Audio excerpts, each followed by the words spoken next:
नमस्कार, मैं श्रद्धा फिर आपके सामने उपस्थित हूँ श्रीमद् भगवद गीता का 14वां अध्याय लेकर के। Subscribe, like and share please, मुझे अच्छा लगेगा। तो अब हम बात करते हैं श्रीमद् भगवद गीता के 14वें अध्याय के पुरुषोत्तम योग।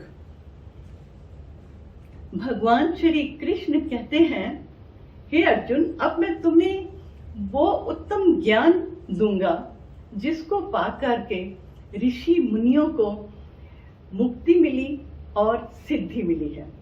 इस ज्ञान को पाकर मनुष्य मोक्ष को पा लेता है। श्री कृष्ण कहते हैं, ये पूरी प्रकृति एक मां की कोख की तरह है, जिसमें मैं पुरुषोत्तम एक पिता की तरह अपने सृजन का बीज डालकर सृष्टि की रचना करता हूं। अर्थात जड़ और चेतन के संयोग से युगों की उत्पत्ति होती है। प्रकृति और मेरे सहयोग से इस प्रकार के शरीरधारी सृष्टि सृजन होती है।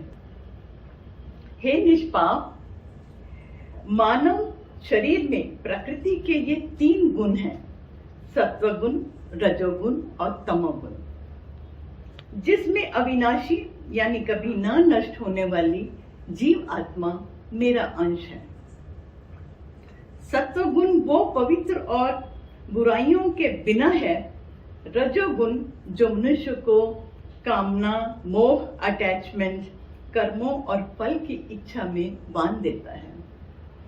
तमोगुण जो अज्ञानता, क्रोध, अहंकार, आलस्य, नींद, प्रमाद, लालच आदि बुराइयों के द्वारा जीवात्मा को बांधता है। हे अर्जुन, सत्वगुण सुख शांति में लगाता है। रजोगुण फल की इच्छा के साथ कर्म में और तमोगुण ज्ञान को ढककर नशे में लगाता है। हे अर्जुन, प्रत्येक मनुष्य में ये तीनों गुण होते हैं, किंतु जब कोई एक गुण प्रधान होता है तो बाकी के 2 गुण को दबा देता है। जब सत्व गुण प्रधान होता है तो मनुष्य के अंतकरण में, इंद्रियों में चेतना और विवेक शक्ति उत्पन्न होती है।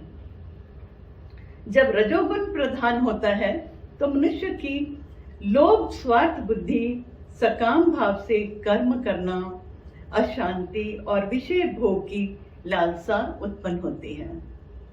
जब तमोगुण प्रधान होता है तो मनुष्य में अधिक क्रोध, अहंकार, आलस्य, नशे जैसी बुरी आदतों की ओर झुकाव होता है। जब मनुष्य सत्व गुण की प्रधानता में प्राण त्यागता है तो वह उत्तम निर्मल दिव्य देवलोकों को प्राप्त होता है। जब मनुष्य रजोगुण की प्रधानता में प्राण त्यागता है तो वह कर्मों की आसक्ति यानी अटैचमेंट वाले मनुष्यों में उत्पन्न होता है।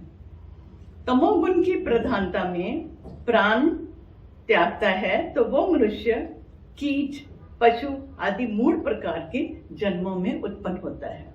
सात्विक का फल सुख, ज्ञान और वैराग्य है। राजस कर्म का फल दुख एवं तामस कर्म का फल अज्ञानता कहा गया है।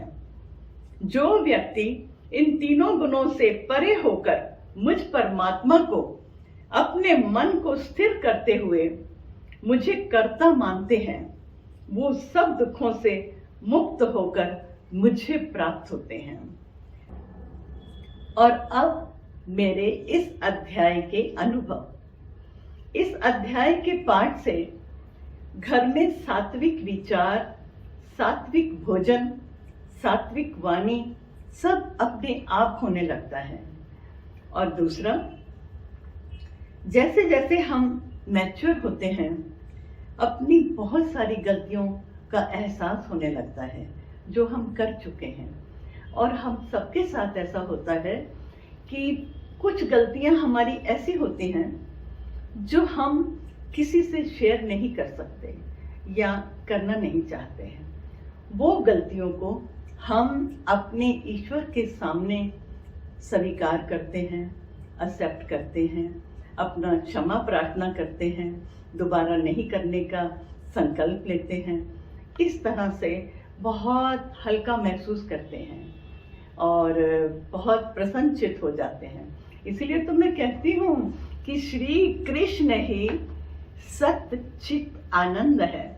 हरिओम तत्सत, हरिओम तत्सत, हरिओम तत्सत।